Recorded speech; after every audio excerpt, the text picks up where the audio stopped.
Malkuth is the base Sephirah on the tree of life. It is the gateway to the inner planes of the soul.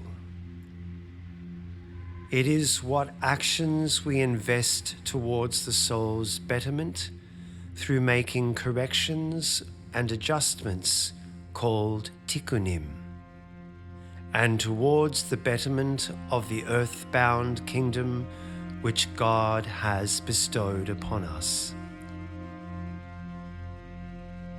From the perspective of each living being, Malkuth is the kingdom through which our soul manifests. It is your place in the universe where, through spiritual workings, you may rectify your soul, absolve karma, and find meaning and direction.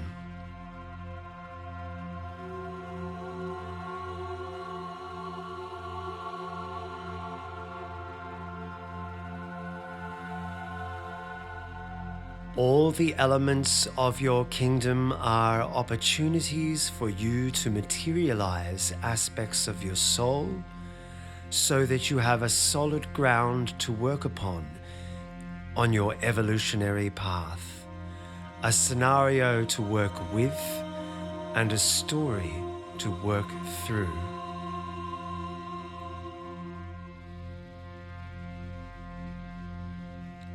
The divine name of God in Malkuth, through which the spirit of the Sephirah is made present, is Adonai Haaretz, which means Lord God on earth.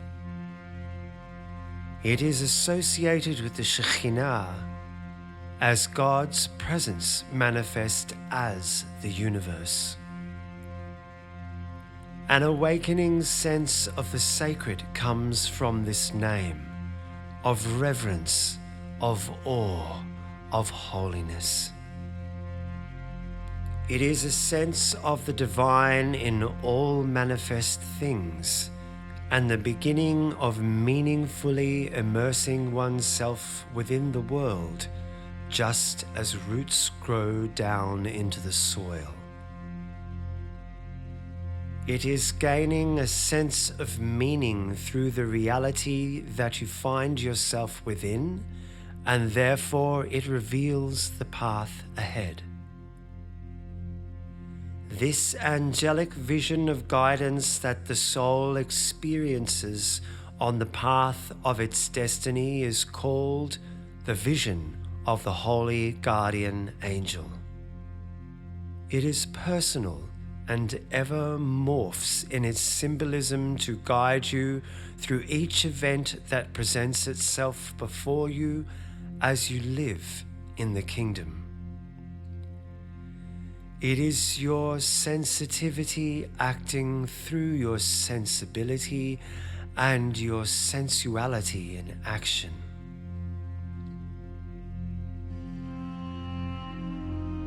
Adonai means Lord and denotes reverence.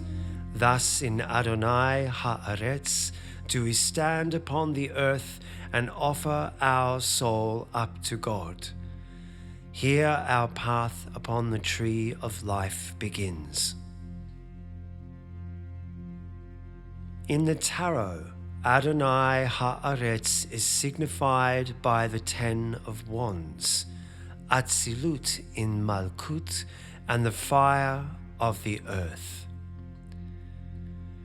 It is a state of readiness, for when you incant this divine name, you activate your soul to be ready to journey inwards and upwards along the astral paths and inner planes of the soul towards the divine being, Ein Sof. To call upon Adonai is to be ready to receive his blessing, his guidance, and the angelic guiding sense that is the Shekhinah. This guidance is imbued with meaning from the events that you experience and journey through.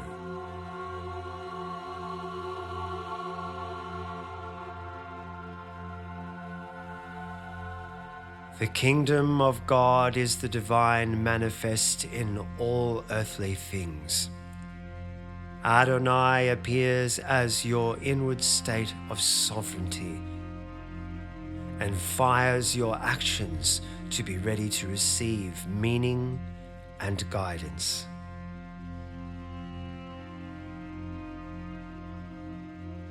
The Archangel of Malkuth is called Sandalphon, whose name means co-brother, as he is brother to Metatron, the Archangel of Keter. Together they are the two angels on the lid of the Ark of the Covenant. They are the beginning and the end of one's journey upon the tree of life, from the roots to the light above.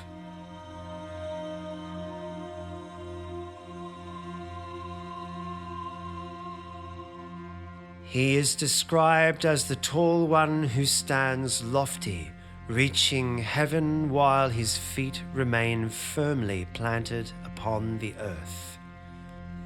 This archangel is the initiation of humility towards holiness, as we accept how small we are before the infinite being. He abides in the precept, "Take off thy shoes, for thou art on holy ground."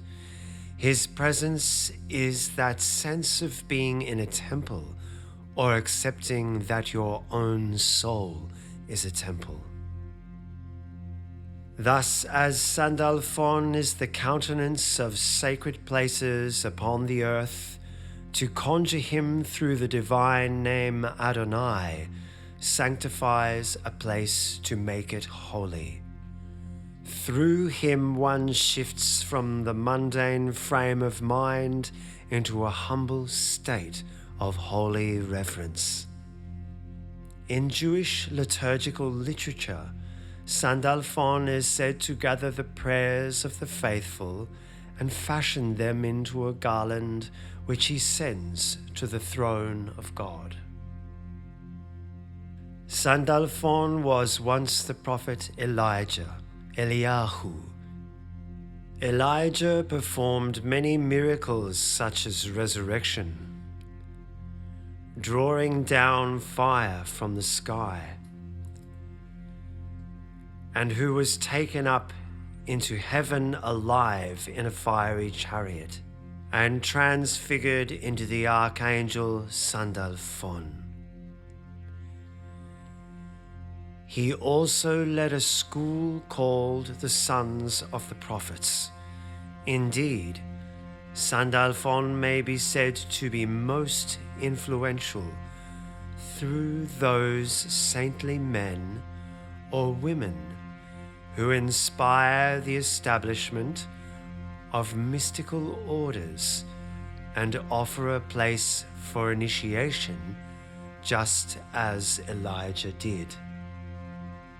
On Passover, Jews wait for his arrival before eating, signifying safety from the angel of death. Thus, a shift in modality of consciousness occurs with his presence. In the tarot, Sandalphon is the Ten of Cups, Bria in Malkuth, and the water of the earth.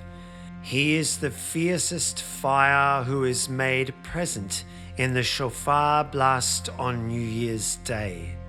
His presence washes the soul through sanctity and humility to create oneself in a soulful manner and act in accord.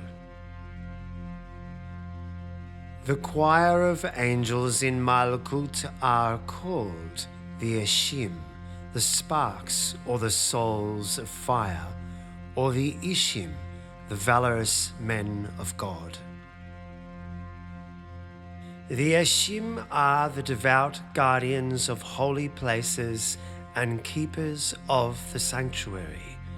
Their actions are always with the Spirit and for the Spirit. The Ishim are closest to the affairs of mortals. They like the sons of the prophets, are the angels that speak to prophets and are described as the souls of saints. The Eshim were the instigating angels that allowed Moses to speak with God through the flames in the burning bush. The Eshim are equated with those devout men that extract the sparks of holiness, the nitzutzot, rectifying their demons and fortifying their souls with sparks of divine inspiration. They are composed of fire and snow, and are described as the beautiful souls of just men. Through them we come to sense angelic presences within ourself, outwardly in people's personas, or as astral entities. The Eshim may also be likened to the guiding qualities within indigenous peoples and their earth-bound spiritual wisdom. As Malkuth sits exclusively in the elemental earth world of Asiya, called action or making, it is the sphere through which we compose ourselves with the inner guiding sense passed on by our ancestors to forge our actions within the world, or rather, that sense from which we make ourselves through our words and deeds to carve out our destiny within the world. In the tarot, they are signified by the Ten of Swords, Yetzirah in Malkuth, and the air of the earth. This is portrayed with extreme emotional sensitivity, a state which can feel like the whole world is upon you unless you keep all your faculties and sensibilities intact. It is often called ruin, but encompasses all that we do in this world to avoid it. Thus, through the Eshim, we act to be well composed and virtuous through all situations that present themselves. The planetary aspect of Malkuth is the earth, the stage upon which all things occur. Its qualities are to be active, sensually alive, well rooted in a state of reality and grounded. The tarot for the earth and the active qualities of Malkuth is the Ten of Pentacles, Asiya in Malkuth, and the earth of the earth. It is being active through the virtue of being receptive and sensitive, sensible and sensual, holding the attributes of Adonai, Sandalphon, and the Eshim through one's conduct. It is the solid realizing sense of all things as they manifest in the kingdom around you and is rich and fertile. These aspects, in accord with the angels of light and the four elements in Malkuth, are virtuous, and what one aspires towards in their soulful evolution through tikkunim.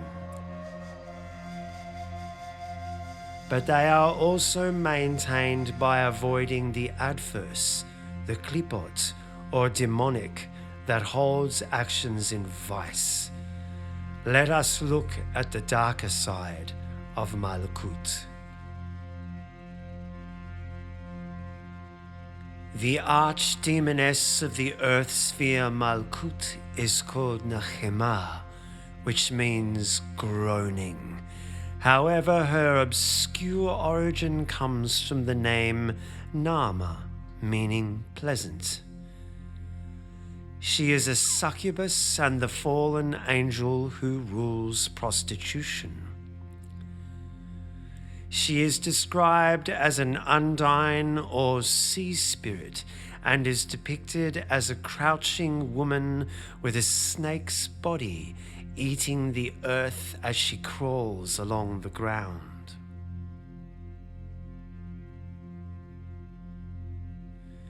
She is said to have emerged from the sister of the first metal worker, Tubal-Cain, and through metallurgy and the creation of jewelry, she mastered the power of seduction. She was so beautiful that the sons of men and even the spirits and demons went astray after her. It is said Nama was one of the daughters of humans that caused the angels to descend to earth and to fornicate with them, thus corrupting the world. As the female origin of industry, she is attributed with crimes against nature. Nahema is the mother of malignant beauty, passion, and adultery, and is the demon that lures people to waste their vital energies through excessive masturbation or promiscuous fornication. This goes against the premise in mysticism that utilizes sensual and sexual energy to rise on the planes of the tree of life or the Kundalini experience. This vital energy associated with the divine feminine Shakti or creative power in Kabbalah is called Mayin Nuchvin, the female waters that rise from Malkuth towards Yesod to meet the male creative power, and that if cultivated causes great inward transformation of the soul and the world that extends from it.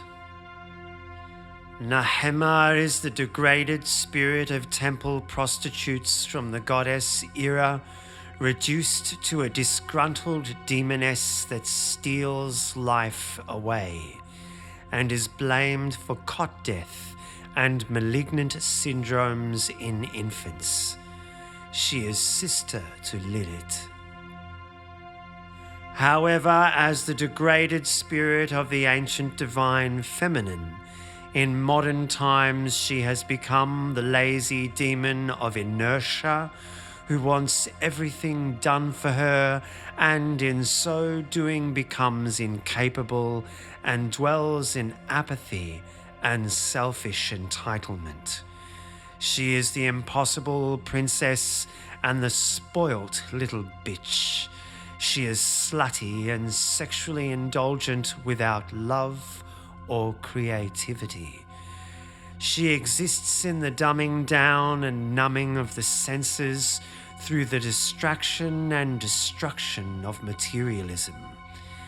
She is wasteful and polluting and does not resemble the divine feminine aspect that she once was in history. To overcome this degraded demonic scourge, one must reignite the divine feminine, away from the wasteful succubus that drains the vitality from the world, back towards an activated, energized sensuality that rises up, back towards participation in the growth of humanity and the soul, like the great priestesses of old, midwives and death doulas who ushered us gently through birth and death, to and from the gates of Malkuth.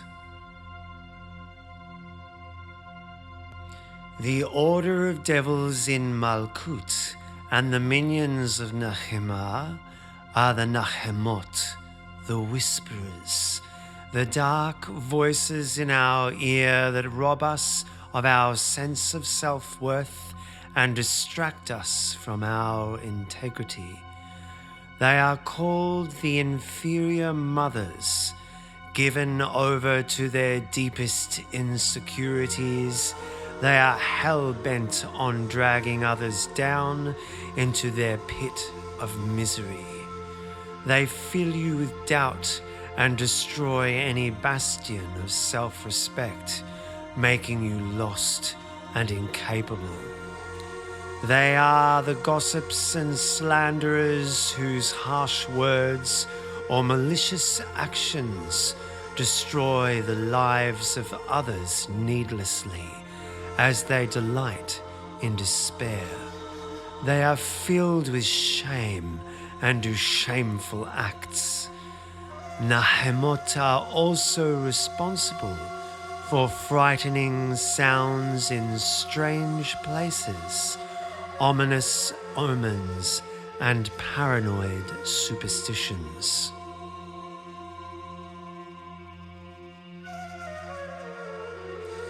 One must, in their soul and through their actions upon the earth, overcome the Sitra Achra, the negative influence of the Klipot, and redirect their creative efforts away from the degraded vice of the fallen soul towards the inwardly expanding path of light that leads towards divinity and peace, dignity and sovereignty.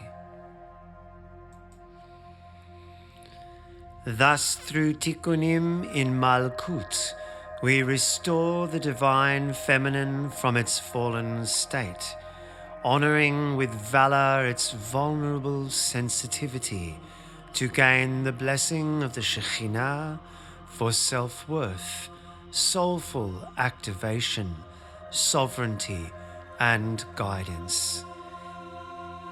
In the language of the Kabbalah, one, through experiencing the Klipot in the world, can extract the Nitzutzot, the sparks of holiness, from the demons and devils to reveal them for what they are, shallow shells.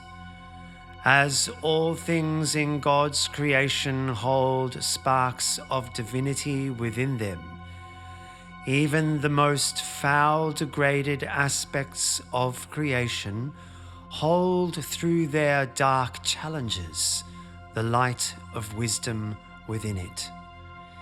Even the most lowly path may lead us towards jewels of comprehensive understanding that can help us to find our way again. Sandalphon opens the gate to reveal the path, and the Eshim inflame us with enough integrity and self-worth to walk it, while the Shekhinah ever guides us along it in a supportive and soothing manner. The countenance of the sacred earth is seen in the Parsuf of Malkuth. All the great indigenous nations and tribes that come to personify the earth are the faces of the spirit in that place. Where the earth holds the power to inspire one with the awe of the Creator, people have sanctified such places at great rocks, platforms, and dreaming places where ceremonies have been held for countless centuries, where pyramids have been erected, mounds, or temples along ley lines to create the landing strips for the gods. From these holy places, humanity's awe and reverence to expand was inspired. Places whose mere vibration lifts the soul up and inspires ritual for transcendence. These holy places on earth are the source of the initial inspiration for trance, opening the gate to the spirit world within, towards Malkuth, the kingdom within our soul, the root of the Nephesh.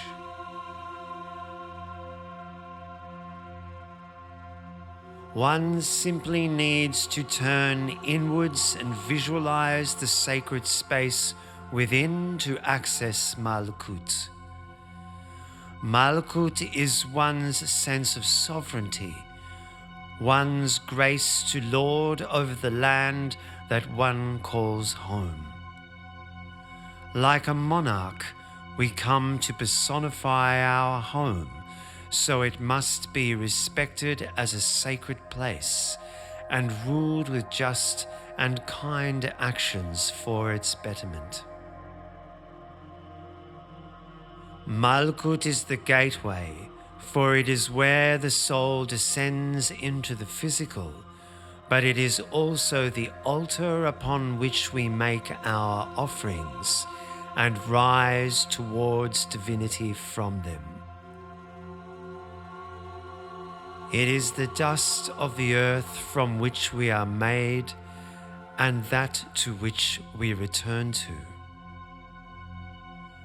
Malkuth is the base of creation, where we stand ready, humble, ever sensitive, minuscule before the immense journey ahead, open to receive the light of the Creator and see it manifest in all things on this good earth.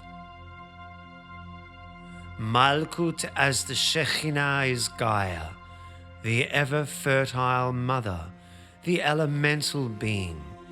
Just as we learn the paths over her earth, so do we in Malkuth begin to map the paths within our soul upon the tree of life.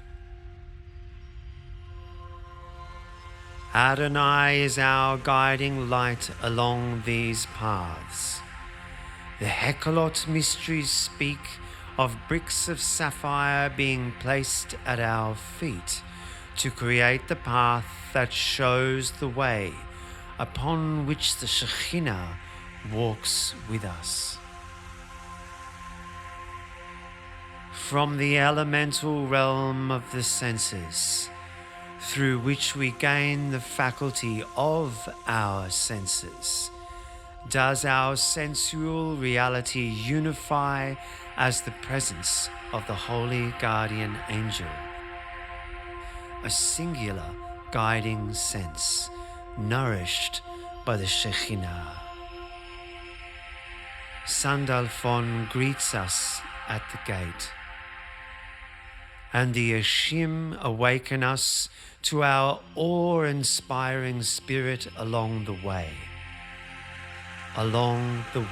of prophecy.